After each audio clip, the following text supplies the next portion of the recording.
रजीम बिस्मिल्लाहिर्रहमानिर्रहीम अल्हम्दुलिल्लाहि रब्बिल आलमीन अल्हम्दुलिल्लाहिल्लज़ी जअलना मिनल मुतमस्सिकीन बिविलायति अमीरिल मुअमिनीन अल्हम्दुलिल्लाहिल्लज़ी जअलना मिनल बाकीन फ़ी मजलिस अज़ाइल हुसैन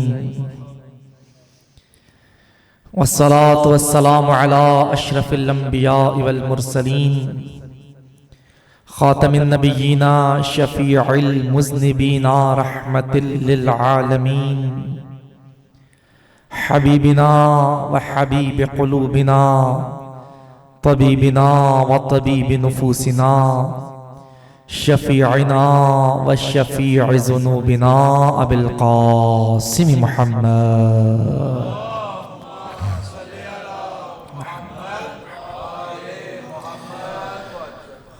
सुम्मा सलातु वस्सलामु अला अहलि बैतिहि अत्तय्यिबीन अत्ताहिरीन अल-मअसूमीन अल-मुंतजबीन अल-मयामीन अल्लज़ीना क़ाला अल्लाहु तबारक व तआला फ़ी शअनिहिम इन्नमा युरीदुल्लाहु लियुज़हिबा अन्कुमुर रिज्स अहलल बैति व युतहिरकुम तत्हीरा।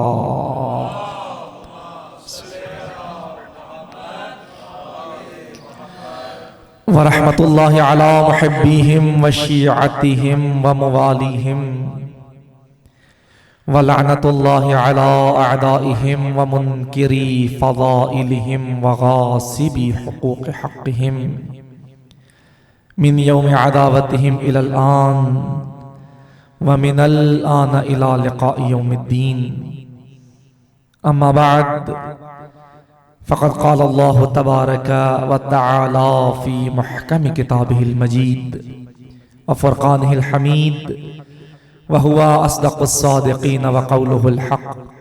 बिस्मिल्लाहिर्रहमानिर्रहीम वल काज़िमीनल ग़ैज़ वल आफ़ीना अनिन नास वल्लाहु युहिब्बुल मुहसिनीन बर मुहम्मद व आले मुहम्मद सल्लल्लाहु।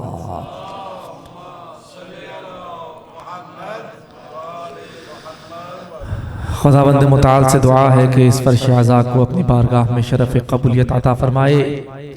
आप सबका इस फर्श अज़ा पे आना बानिए मजलिस का बाबुल हवाइज के इस फर्श अज़ा को बिछाना खुदा की ज़ात हर हर लम्हे को अपनी बारगाह में इबादत में शुमार फरमाए और बाबुल हवाइज के सदक़े में बानिए मजलिस की जो हवाइज शरइया हैं आप हाज़रीन के दिलों में जो जो हाजात हैं खुदा की ज़ात इमाम मूसा काज़िम के सदक़े में सब की हवाइज शरइया को पूरा फरमाए।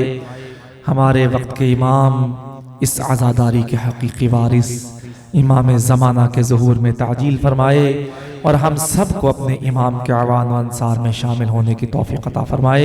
तमाम दुआओं की कबूलियत के लिए बावाज़ बुलंदतर सलावत।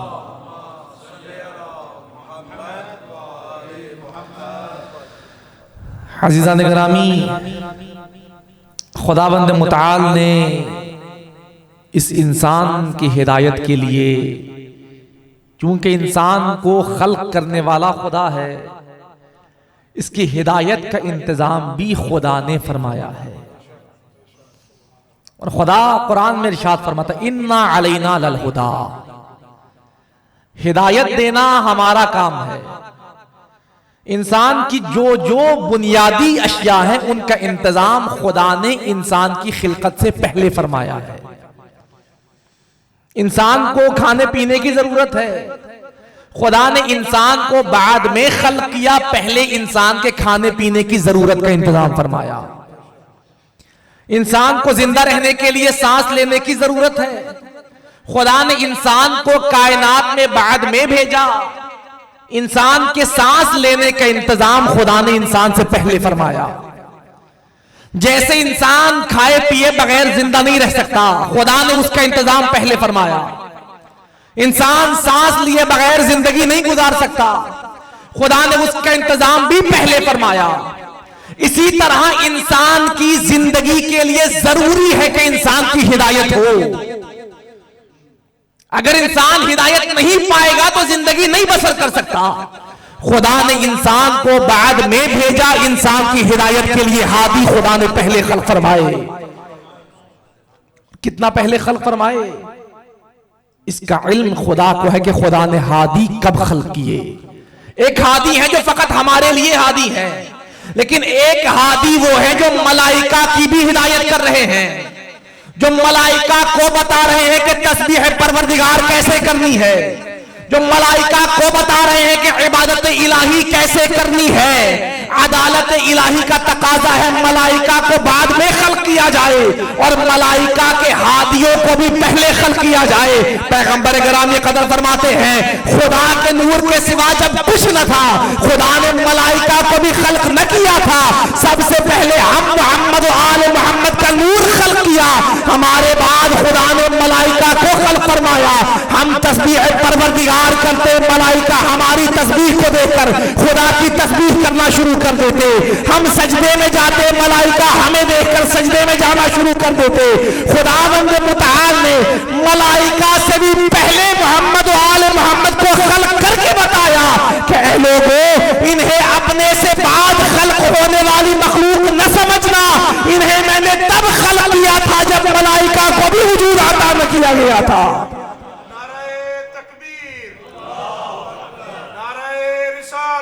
या रसूल अल्लाह, या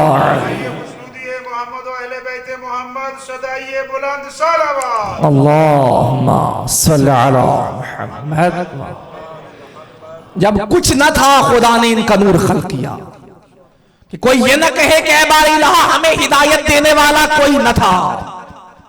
हादी खुदा ने पहले बनाए और खुदा का शुक्र किया कीजिए कि खुदा ने वो हादी आपको अता किए, जिन्हें हादी कोई और नहीं बना रहा, खुद खुदा हादी बना रहा है। और हादी भी ऐसे कमाल के हैं, अगर देखें तो 14 हैं, हकीकत में एक है। देखें तो जमाना मुख्तलिफ है, लेकिन आपको 14 के किरदार में से किसी का किरदार दूसरे से मुख्तलिफ नजर नहीं आएगा। इसलिए कि ये फरमा गए हैं अव्वलुना मोहम्मद व औसतुना मोहम्मद व आखिरुना मोहम्मद व कुल्लुना मोहम्मद। हम देखो तो हम में से कोई अली नजर आएगा, हम में से कोई हसन नजर आएगा, हम में से कोई जाफर सादिक नजर आएगा, हम में से कोई मूसा काजिम नजर आएगा।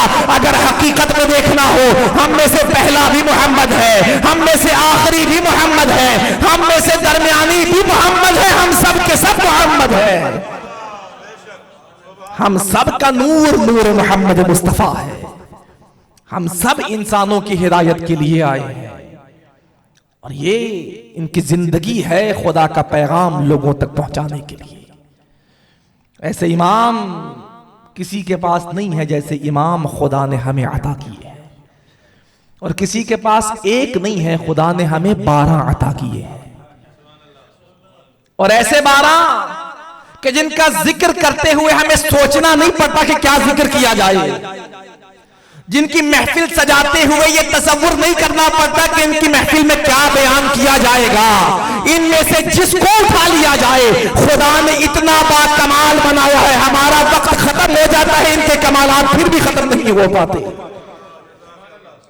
उन्हीं में से एक हादी है इमाम मूसा काजिम, जिनकी आज रोज़े शहादत है। और इमाम भी क्या बाकमाल इमाम है, जिनका लक़ब ही अभी कमर भाई फरमा रहे थे बाबुल हवाइज। हर इमाम बाबुल हवाइज है। ये 14 के 14 बाबुल हवाइज है, लेकिन 14 में से हर किसी की एक सिफत ऐसी है जो फकत उसके साथ मखसूस है। ये 14 के 14 आलिम है, और ऐसे आलिम के इल्म में इनका कोई मुकाबला कर ही नहीं सकता। लेकिन अगर सलूनी का दावा किया है तो फकत अली इब्न अबी तालिब ने किया है। चाहे तो हर एक कर सकता है, लेकिन दावा मुख्तस है फकत अली इब्न अबी तालिब के साथ। इसी तरह हर इमाम बाबुल हवाइज है, लेकिन ये लक़ब मुख्तस है हमारे साथ में इमाम के साथ कि ये वो दरवाजा है जिसके वसीले से की जाने वाली दुआ खुदा कभी रद्द नहीं करता। क्या जिंदगी है मेरे इमाम की। अगर जाहिरी तौर पर देखें तो मुश्किलात से घिरी हुई जिंदगी है। अगर हम मौला के उस मुख्तसर से दौरानिये को देखें तो कौन सा ऐसा जुल्म सितम है जो मौला पर नहीं किया गया। लेकिन इस जुल्म सितम के साथ भी मौला ने इतनी बाबरकत जिंदगी बसर की है, खुदा का पैगाम लोगों तक पहुंचाते रहे हैं। शियायान हैदर कर्रार की हिफाजत भी मौला करते रहे और उनकी हिदायत का इंतजाम भी मौला फरमाते रहे। मौला के किरदार को हम क्या बयान करें, हमारे पास वो जबान नहीं कि जिस जबान से मौला के फजाइल और कमालात बयान हो। इस मुख्तसर से वक्त में आइए मौला के चंद असहाब का हम उनकी जिंदगी देखें, फिर हमें पता चले कि अगर इनके असहाब गैर मासूम होकर ऐसे हैं तो फिर खुद इमाम का मकाम क्या होगा, फिर खुद मौला कैसा किरदार रखते होंगे।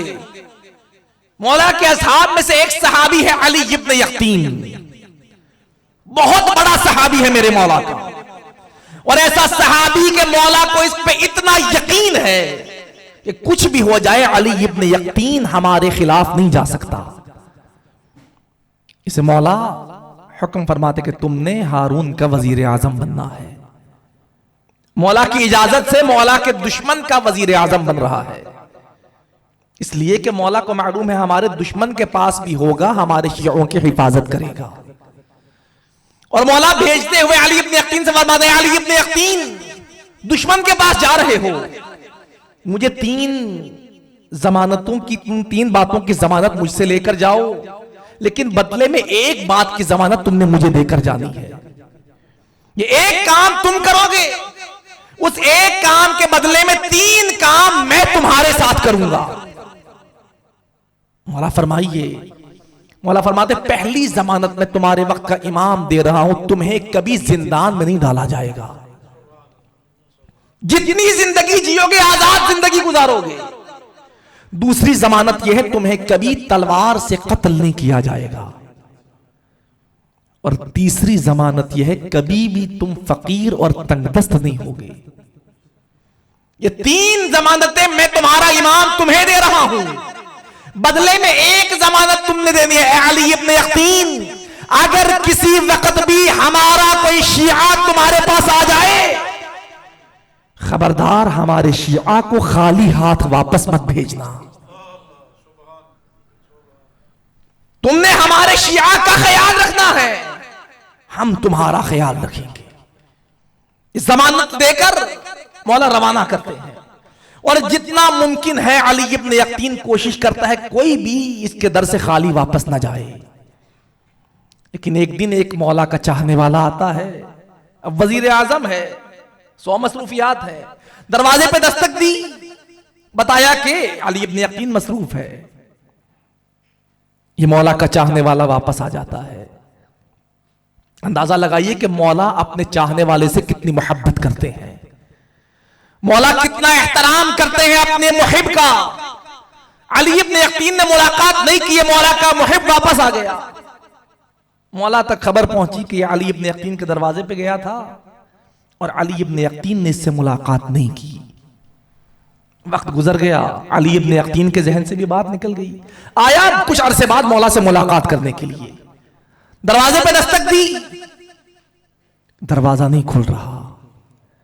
वो दरवाजा जो कभी अली इब्न यकीन पे बंद ना हुआ था, आज दरवाजा बंद है।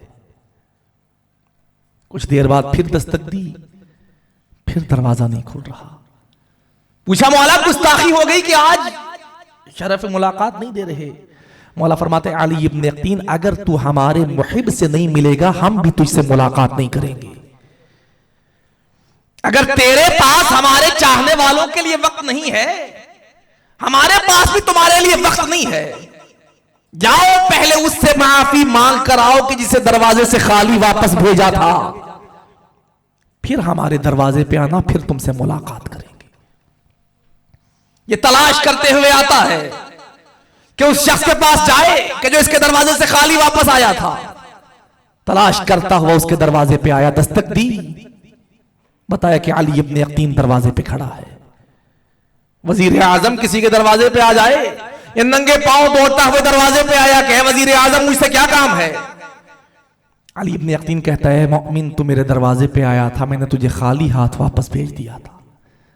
मैंने तुझे खाली हाथ वापस भेजा था, मेरे मौला ने मुझे वापस भेज दिया है और तुझसे माफी का कहा है, मुझे माफ कर। ये कहता है, जा अली इब्न यकीन, मैंने माफ कर दिया। ये अली इब्न यकीन अपने रुखसार जमीन पर रखता है और उस मोमिन से कहता है, बंदे मोमिन अपने पैरों के तलवों को मेरे रुखसार की दूसरी सिमत पे रख। मैं ये तेरे पैरों के तलवे के निशान अपने इमाम के पास लेकर जाऊंगा। देखिए मौला, आपका चाहने वाला मेरे दरवाजे से वापस आया था, मैं उसके दरवाजे पे जाकर उसके पैरों के निशान अपने रुखसार पर लेकर आ रहा हूं। ये कहता है, वजीर आजम कैसे हो सकता है कि मेरे पैर और आपके रुखसार? इसरार करता है, बिलाखिर ये अपने पैर अली इब्न यकीन के रुखसार पर रखता है, अपनी जबान से कह के उसे माफ करता है। अली इब्न यकीन अब इमाम की बारगाह में आता है, लेकिन अब आ रहा है तो इमाम का अंदाज और है। अभी अली इब्न यकीन पहुंचा नहीं है, इमाम दरवाजा खोल के अली इब्न यकीन का इंतजार फरमा रहे हैं। जैसे ही अली इब्न यकीन दरवाजे पे आया, मौला ने उठ के अली इब्न यकीन का इस्तकबाल फरमाया, अपने सीने से लगा के फरमाता है, अली इब्न यकीन जो हमारे किसी मुहिब का एहतराम करेगा वो हमारे लिए वैसे ही काबिल एहतराम है जैसे कोई भी मोमिन अजीज है। अगर कोई हमारे मुहिब का एहतराम नहीं कर सकता, जितना बड़ा ओहदा भी होगा हमारे पास उसके लिए कोई जगह नहीं है। नारे तकबीर, नारे रिसालत, या रसूल अल्लाह, नारे हैदरी, या अली, ये खुशनुदी इमाम बाबर हवाई बुलंदतर सलावत, अल्लाहुम्मा सल्ली अला मुहम्मद। तो मौला नहीं चाहते किसी मौला के मुहिब के साथ कोई ऐसा सलूक करे कि उसकी इहानत हो जाए। मौला नहीं चाहते कि किसी के दिल में मोहब्बत अली इब्न अबी तालिब आ जाए और कोई उसका एहतराम न करे, इसलिए कि यह दिल जब तक खाली है एक आम दिल है, लेकिन जब इस दिल में मोहब्बत अली इब्न अबी तालिब आ जाए फिर यह दिल आम दिल नहीं रहता, ये दिल वो दिल बन जाता है जिस पे मलाइका रहमत नाजिल होते हैं। इसलिए कि ये दिल मोहब्बत अली की आमाजगाह है। ये मोहब्बत अली खुदा हर किसी को देता नहीं है, इसलिए हर किसी का एहतराम वो नहीं कि जो मुहिब अली का एहतराम है। मोहब्बत अली खुदा उसे देता है जिसका कल्ब पाकीज़ा होता है। ये मोहब्बत पाको पाकीज़ा दिलों में आती है। जब ये मोहब्बत आ जाए फिर इंसान बैठा फर्श पे होता है, खुदा के हां ये फर्श नहीं है, ये खुदा का अर्श बन जाता है। इसलिए कि ये मोहब्बत अली इब्न अबी तालिब के साथ बैठा है। फिर मौला जगह जगह अपने मुहिब की हिफाजत भी फरमा रहे हैं। अली इब्न यकीन है, मौला कैसे इसकी हिफाजत फरमाते हैं? तकिया मौला के जमाने में सबसे ज्यादा तकिया किया गया है, सख्तियां ज्यादा थी, हर तरफ से कड़ी नजर रखी हुई है, कहीं इनका कोई चाहने वाला मिले और उसे सख्त सजाएं दी जाएं, और फिर बादशाह के पास रहकर अपने अकीदे को छुपाना। लेकिन ये मौला जानते हैं कैसे अपने मुहिब की हिफाजत करनी है। अली इब्न यकीन को खत लिखते हैं, अली इब्न यकीन आज से वुजू का तरीका तब्दील हो गया है। आज से वुजू वैसे करो जैसे तुम्हारे मुखालिफ लोग करते हैं। इसने मौला का खत देखा, मौला के खत को अपने आंखों से लगाया और मौला के हुक्म पे अमल करके वुजू का वही तरीका अपनाया जो मुखालिफिन अपनाते हैं। कोई सवाल नहीं, क्योंकि पता है मौला ने फरमाया है तो किसी वजह से फरमाया है। कुछ अरसा गुजर गया, मौला का फिर खत आया, अली इब्न यकीन अब वैसे वुजू करो जैसे पहले अपने अकीदे पे किया करते थे। वुजू का तरीका तब्दील कर लिया, लेकिन सवाल किया, मौला आपने बगैर किसी वजह के पहले वुजू का तरीका तब्दील करवाया और अब फिर उस तरीके से पहले तरीके की तरफ पलटने का हुक्म दिया। मौला फरमाते हैं अली इब्न यकीन, तुम फकत जाहिर को देखते हो, हम अगरचे तुमसे दूर हैं लेकिन खुदा ने हमें वो इल्म अता किया है, हम दूर रहकर भी अपने हर चाहने वाले के हर हर लम्हे से आगाह है। अली इब्न यकीन, किसी ने हारून से शिकायत कर दी थी कि तुम हमारे चाहने वाले हो और वो तुम्हारे कत्ल का इरादा रखता था। उसने एक जासूस की जिम्मेदारी लगाई थी कि देखे तुम वजू कैसे करते हो, तुम्हारे वजू को देखकर पता चलता कि तुम्हारा अकीदा क्या है। जब हम तक ये खबर पहुंची, हमने हुक्म दिया वैसे वजू करो जैसे सब करते हैं, ताकि अगर कोई देख भी ले किसी को गुमान ना हो कि तुम हमारे चाहने वाले हो। जब वो देख चुका और देखने के बाद वो वक्त गुजर गया, अब हमने हुक्म दिया कि वैसे वजू करो जैसे हम किया करते हैं, इसलिए कि हमारे लिए सबसे अहम है अपने मुहिब की जान बचाना। हम कुछ अरसे के लिए हुक्म उठा सकते हैं लेकिन अपने चाहने वाले की जान दुश्मनों के हवाले नहीं कर सकते। हर हर लम्हा अपने मुहिब की हिफाजत करता है मौला। आज भी नहीं मालूम कहां कहां हमारे जमाने का इमाम हमारा मुहाफिज बन के आ जाता है। यहां हर तरफ से हम पे हमले हो रहे हैं, हर तरफ दुश्मन ही दुश्मन है, लेकिन हम हैं कि जितना दबाएं उतने उभरते चले जाते हैं, जितना रोकना चाहें उतना ही बढ़ते चले जाते हैं। कभी सोचें कि आखिर ऐसा क्या है, अगर किसी और को इतना मारा जाता आज उनकी नस्लें खत्म हो जाती, अगर किसी और के साथ ऐसा सलूक किया जाता आज उनका नाम लेने वाला कोई नजर ना आता। यह खुदा का मुअजिजा है कि अली का जिक्र करने वालों को जितना दबाते हैं उतना ज्यादा अली का जिक्र होता चला जाता है। जितना हुसैन इब्ने अली की मजलिसों को खत्म करने की कोशिश करते हैं उतनी ही ये मजलिसें बढ़ती चली जाती हैं। कभी सोचें कि आखिर ऐसा क्या है कि जितना दबाएं उतना ये जिक्र बढ़ता चला जा रहा है। खुदा की कसम हम में कोई कमाल नहीं है, ये खुदा का हम पे करम है कि वो जमाना जहां सब लावारिस है, खुदा ने हमें हमारा वारिस आज भी अता किया हुआ है जो हमें हर तरह की मुश्किलों से बचाता चला जाता है। चमन चमन कली कली, नगर नगर गली गली, अली अली अली नारे हैदरी, या अली या अली या अली मदद हक है। ये खुदा का करम है कि हमें ऐसा इमाम अता किया कि आज लोगों के पास कोई इमाम नहीं है, हमारे पास आज भी इमाम मौजूद है। और वह इमाम के जो सिलसिला नबुव्वत से मिल रहा है। नबुव्वत और इमामत हमारे यहां फर्क नहीं है इनमें। जहां सिलसिला नबुव्वत खत्म हो रहा है वहां से सिलसिला इमामत का आगाज हो रहा है और यह आज तक सिलसिला चल रहा है। एक लम्हा भी ऐसा नहीं कि इस कुर्रे अर्ज पे इमाम न हो और ये जमीन बाकी रह जाए। हमारा अकीदा भी है और मासूम का फरमान भी है, अगर एक लम्हा भी ऐसा आए कि इमाम का वजूद हट जाए, लसाखतिल अर्ज़ु बिअहलिहा, ये जमीन जो कुछ जमीन पर है सब कुछ लेकर तबाह बर्बाद हो जाए। आज इस जमीन का इस कायनात का वजूद है तो इमाम की मरहून मिन्नत है, इसलिए कि खुदा अपनी तमाम रहमतें नाजिल करता है तो इमाम के जरिए से नाजिल करता है। इस कायनात में जितनी नेमतें और रहमतें आ रही हैं उनका वसीला भी इमाम है और इस कायनात से जितने अमाल खुदा की बारगाह में जा रहे हैं उनका वसीला भी इमाम है। अगर इमाम मूसा काजिम अपने ज़माने के अपने मुहिब्बीन की हिफाजत करते हैं तो आज यकीनन मेरे और आपके इमाम भी हमारी हिफाजत कर रहे हैं।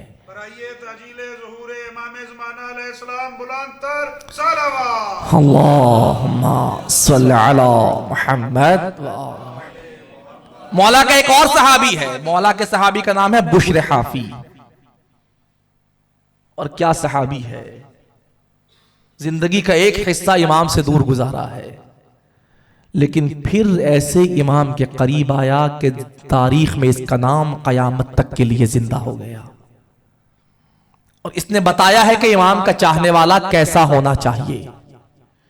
मौला गुजर रहे हैं, गुजरते हुए देखा कि बुश्र के घर से मौसीकी की आवाज आ रही है। मौला पर बहुत नागवार गुजरा। मौला गुजर रहे थे कि देखा उसके दरवाजे से कनीज बाहर आई। मौला ने उस कनीज को अपने पास बुलाया और पूछते हैं, कनीज तुम्हारा मालिक आजाद है या गुलाम है, अब्द है या हुर है? अर्ज करती है, मौला गुलाम और कनीज तो हम हैं, हमारा मालिक आजाद है, हमारा मालिक किसी का अब्द नहीं है। मौला फरमाते, हाँ उसकी हरकतों से पता चल रहा है किसी का अब्द नहीं है।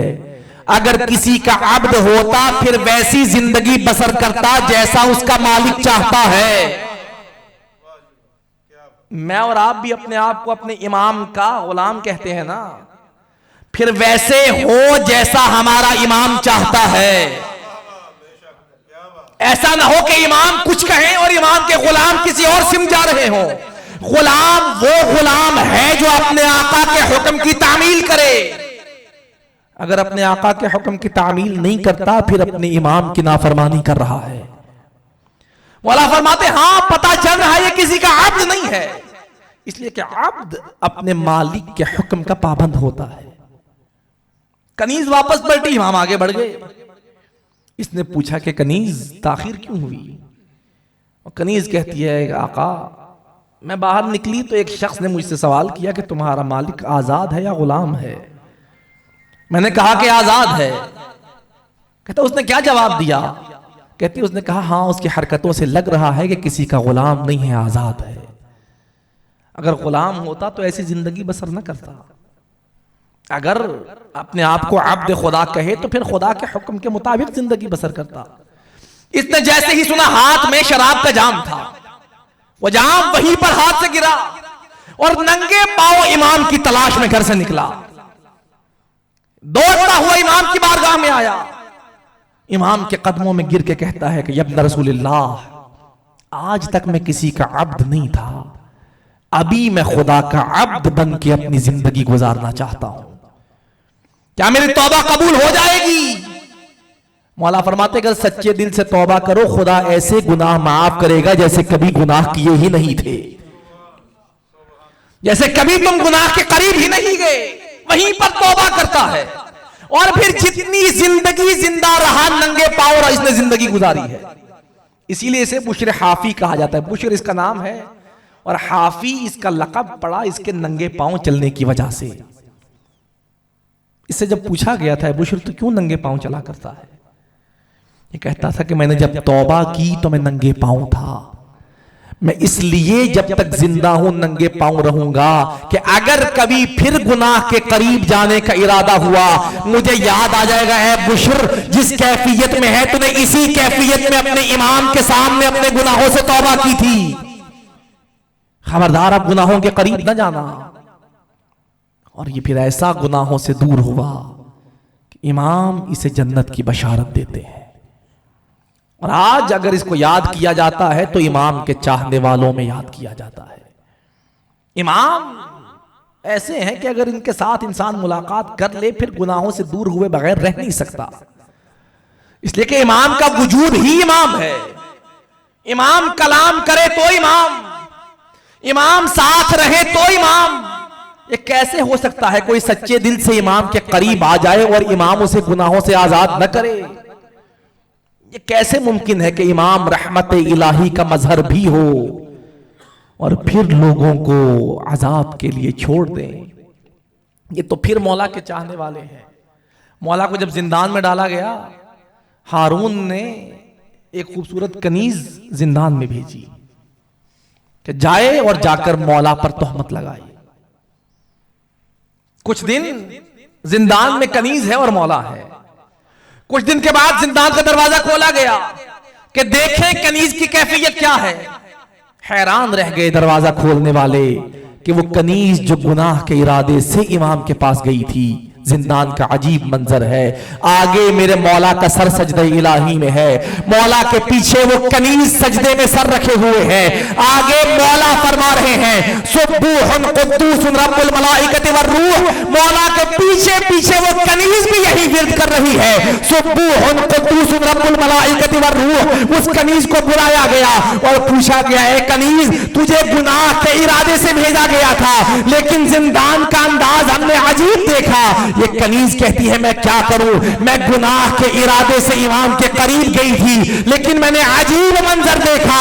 जन्नत से मलाइका इमाम के पास आ रहे हैं और मलाइका के साथ हूरे इमाम के कदमों में मौजूद है और कह रहे हैं मौला अगर कोई खिदमत हो तो बताइए। जब मैंने ये मंजर देखा कि मलाइका और हूरों के होते हुए भी इमाम खुशनूदिये खुदा के लिए जिंदान में मौजूद है, मुझे नहीं पता कब मेरा सर सजदे इलाही में चला गया और कब मेरी जबान से हमद खुदा शुरू हो गई। चंद लम्हे इमाम के साथ गुजारे हैं। वो कनीज जो गुनाहों के लिए मशहूर है, चंद लम्हे इमाम के साथ गुजारे और इमाम ने उसे गुनाहों से आजाद कर दिया। और फिर तारीख में मिलता है कि जितना अरसा ये कनीज जिंदा रही, इसे हारून ने किसी से मिलने नहीं दिया कि कहीं ये इमाम के करामात लोगों से बयान न करे। इसे एक अलहदा कमरे में बंद कर दिया गया और जब तक ये जिंदा रही हर वक्त इताअत परवरदिगार करती रही, इसलिए कि इसने अपनी आंखों से मकाम इमामत को देखा है। इसने देखा है कि इमाम किस मकाम मंजिलत का मालिक है। ये वो हस्तियां हैं जिन्हें निस्बत रसूल खुदा से है, जिन्हें निस्बत रसूल खुदा के जरिए खुद खुदा से है। हारून रशीद अपने आप को भी पैगंबर का रिश्तेदार कहा करता था और ये है ही नस्ल पैगंबर। एक दिन कब्र पैगंबर अकरम पे मौला मौजूद है, हारून रशीद भी आया और लोगों के सामने सलाम कर रहा है खत्मी मर्तबत को, अस्सलामु अलैका या इब्न अम, ऐ मेरे चचाजाद आप पर सलाम हो। कि लोगों को बताए कि पैगंबर के साथ हमारी रिश्तेदारी है। इसके सलाम को सुना मौला ने भी बावाज़े बुलंद सलाम किया और मौला के सलाम करने का अंदाज अजीब है। मौला फरमाते अस्सलामु अलैका या अबता, हमारे बाबा आप पर हमारा सलाम हो। बता रहे हारून जिसे तू अपना चचाजाद कहकर फख्र कर रहा है, हमारे लिए खुदा ने उसे बाप बनाकर इस कायनात में भेजा है। हमारी पहचान है तो मोहम्मद मुस्तफा के जरिए से है, हम नस्ल मोहम्मद मुस्तफा की बका का जरिया है। कैसे मुमकिन है, सवाल किया गया कि आप नस्ल पैगंबर, आप तो नस्ल अली इब्न अबी तालिब है, आपको नस्ल पैगंबर नहीं कहा जा सकता। हम हैं पैगंबर के रिश्तेदार। मौला ने क्या दलील दी? मौला फरमाते हारून अगर इसी वक्त पैगंबर गिरामी कदर को खुदा जिंदगी अता करे और पैगंबर तुम्हारे पास आए, हारून हमें तुम्हारी बेटी का रिश्ता चाहिए, तुम रिश्ता दे दोगे या इनकार करोगे? हारून कहता हमारे लिए इससे बड़ा फख्र क्या हो कि मोहम्मद मुस्तफा हमसे रिश्ता मांगे। मौला फरमाते हैं हारून तुम्हारी निस्बत और हमारी निस्बत में यही फर्क है, तुम जिसको रिश्ता देने पर फख्र समझते हो हम उसे रिश्ता नहीं देते। हमारे लिए फख्र ये है कि अगर आज मोहम्मद मुस्तफा दुनिया में तशरीफ ले आए, हमसे रिश्ता नहीं मांगेंगे, हमें अपनी औलाद कहकर मुखातिब करेंगे। जिंदाबाद, मुर्दाबाद, मुर्दाबाद, या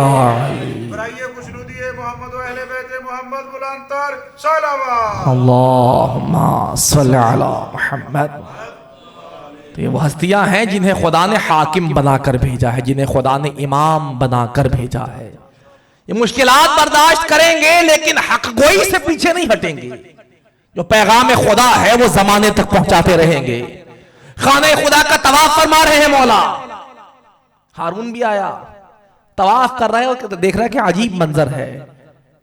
सब खाने काबा का तवाफ भी कर रहे हैं और जहां मौला तवाफ कर रहे हैं वहां पर लोग मौला के साथ भी हुजूम बनाते चले जा रहे हैं।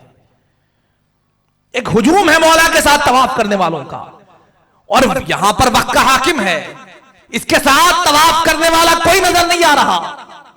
इसने बुलाया मौला को और बुला के सवाल करता है कि आप में ऐसा क्या है कि लोग खाने खुदा को छोड़कर आपके पास आ रहे हैं।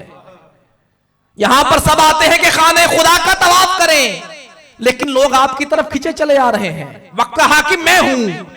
मौला फरमाते हैं, हारून तुम वो हो जो लोगों के जिस्मों पर हुकूमत करते हो, हमें खुदा ने लोगों के दिलों पर हुकूमत अता की है। तुम ताकत के जोर पे जिस्मों की हुकूमत तो छीन सकते हो, लेकिन खुदा की कसम लोगों के दिलों पे कल भी हमारी हुकूमत थी, कयामत तक हमारी हुकूमत रहेगी। हमें खुदा ने लोगों के दिलों का इमाम बनाकर भेजा है। कोई ये इमामत हमसे ले नहीं सकता, यह हुकूमत कोई हमसे छीन नहीं सकता।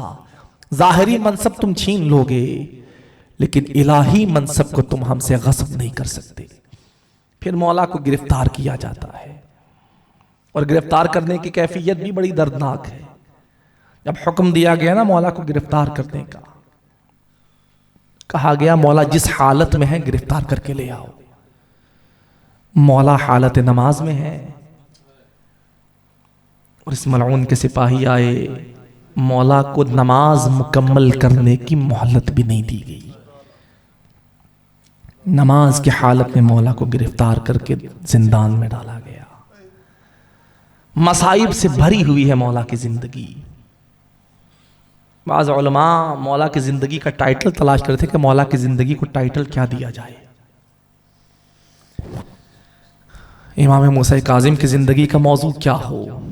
बहुत सोचने के बाद ये एक सितर लिखते हैं, एक लाइन, कि अगर एक लाइन में मौला की जिंदगी को बयान करना हो, कहते मिन सिजनिन इला सिजन। मौला की जिंदगी का मौजू है एक जिंदान से लेकर दूसरे जिंदान तक। यही मौला की जिंदगी है। मौला ने अपनी जिंदगी का बेशतर हिस्सा जिंदानों में गुजार दिया, और जिंदान भी वो कि जहां कोई मौला के साथ नहीं है।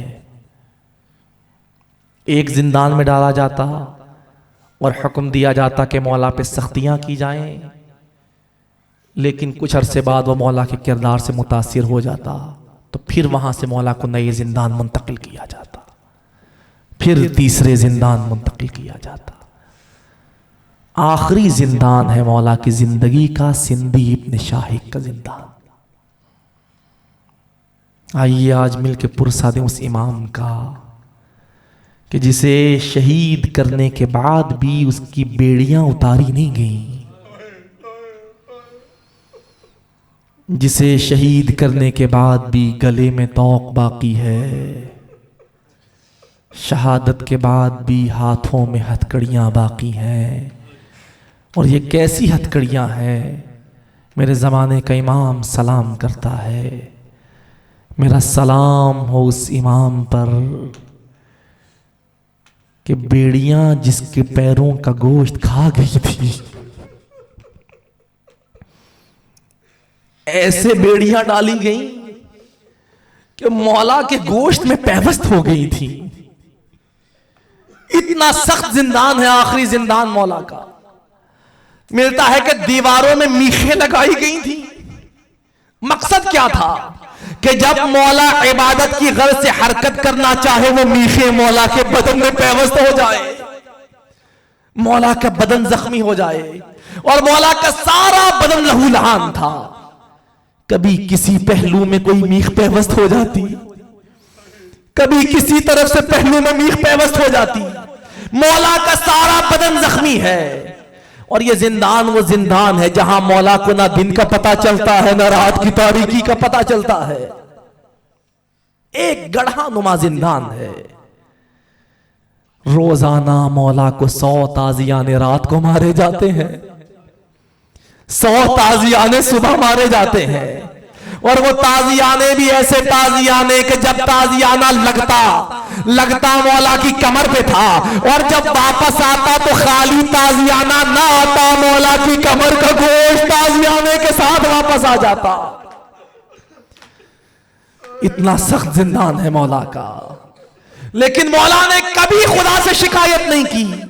मौला बार बार शुक्र किया करते थे, ऐ बारे इलाहा तेरा शुक्र है, तूने मुझे ऐसी जगह अता की जहां मैं तेरी इबादत कर सकता हूं, जहां मुझे तेरी इबादत से रोकने वाला कोई नहीं है। मौला ने इन ताजियानों को बर्दाश्त किया, मौला ने दीवारों की मीखों को बर्दाश्त किया, किसी मुसीबत पे मौला ने आंसू नहीं बहाए। लेकिन एक मौला का चाहने वाला है, इसी सिंधी इब्न शाही के जिंदान के दरबान के पास आता है, उसे कुछ माल देता है कि मैं अपने इमाम की ज़ियारत करना चाहता हूं, मुझे इजाजत दो कि अपने मौला से मुलाकात कर लूं। ये कहता है कि हाँ तुम मुलाकात कर लो, लेकिन थोड़ी देर की मुलाकात होगी।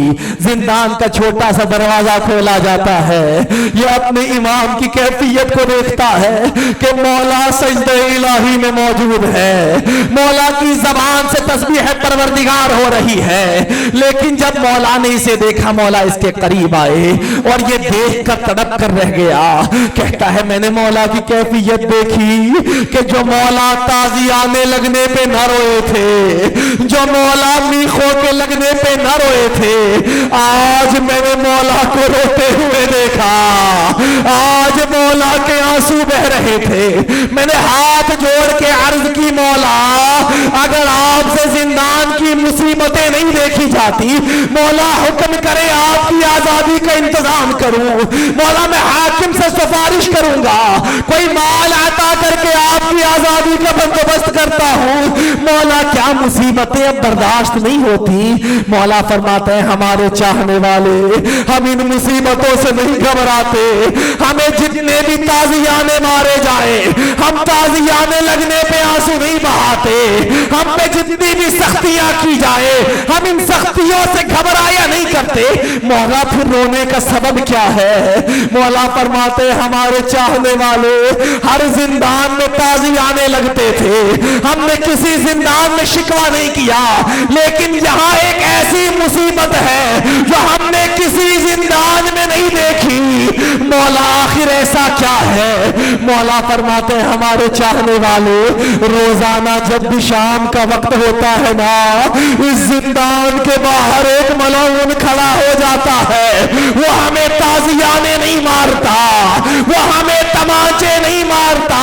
हाँ हमारे सामने हमारी दादी ज़हरा को गालियां,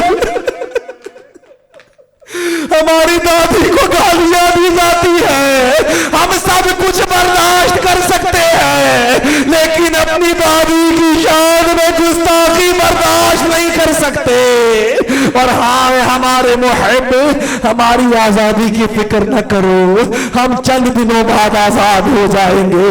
25 रजब का दिन होगा, तुम पुले बगदाद पे मेरा इंतजार करना, मैं तुमसे मुलाकात करने आऊंगा। ये मोमिन बड़ी खुशी खुशी वापस जाता है कि अब चंद दिन मेरा मौला कैदी रहेगा। घर आके घर वालों को कहता है कि तैयारी करो, मेरे मौला ने मुझसे मुलाकात का वादा किया है। अपने घर को सजाता है, अपने घर में खुशबुएं लगाता है, और आ गया 25 रजब का दिन। ये अपने घर से निकला मौला से मुलाकात के लिए कि मैं पुले बगदाद पे मौला का इंतजार करूंगा। और यहाँ जिंदान का मंजर क्या है कि मौला को जहर दे दिया गया है, मौला के बदन में जहर का असर जाहिर हो चुका, और मेरा मौला आखिरी सांस ले रहा है। मौला की रूह परवाज कर गई और अब मौला का जनाजा उठाना है। खुदा किसी बात पे ये वक्त न लाए कि उसके 18 जवान बेटे हो और जनाजा उठाने के लिए मजदूरों को बुलाया जाए। मेरे मौला का जनाजा 4 मजदूरों से उठवाया गया। इन मजदूरों ने मौला का जनाजा उठाया और ये बगदाद के जिंदान के दरवाजे की तरफ देख रहा है, कब ये दरवाजा खुलेगा, कब मैं अपने मौला की जियारत करूंगा। ये कहता है वक्त गुजरता गया, अब कुछ देर बाद जिंदान का दरवाजा खुला। मैं खुश हुआ कि मेरा मौला आजाद होकर आ रहा है, लेकिन मैंने अजीब मंजर देखा। मेरा मौला तो आजाद होकर ना आया,